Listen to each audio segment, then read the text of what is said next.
If you're struggling to move beyond some mistakes in your past, can I share something that I realized that might just free your heart today? I spent many years wandering from God.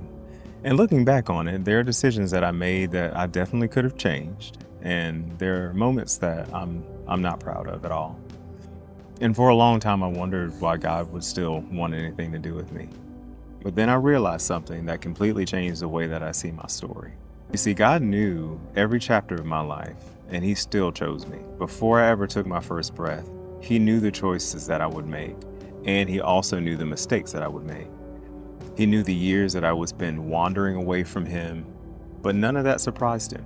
Psalm 139 says that He knit me together in my mother's womb.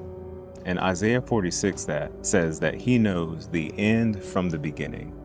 And that means that God was never shocked by any of my failures, by any of my missteps. He knew them, and He still chose me.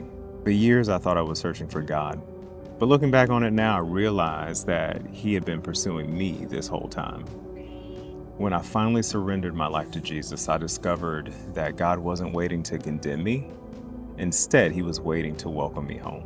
Now, Romans 8:1 says that there is now no condemnation for those who are in Christ Jesus. So let me level with you. Today, if you're carrying shame, or maybe if you wish you had found Jesus years before now, can I encourage you? Just don't compare your story to anyone else's. Some people begin following Jesus when they're really young, and others start when they're young and then drift away for a season. Some are like me, they spend years wandering before they finally come home. But here's the beautiful part. It doesn't matter when your story started, but that you're here now. So when the enemy reminds you of your past, remind yourself of what God says about you, that you are loved, you are forgiven, you are redeemed, you are a new creation, you are adopted heir to the kingdom, and you are seated in heavenly places with Him. You are no longer defined by your past, but you're becoming the person that God created you to be. If this has encouraged you today, I'd love for you to leave a comment or share it with someone who really needs this reminder. And until next time, keep seeking Him with your whole heart.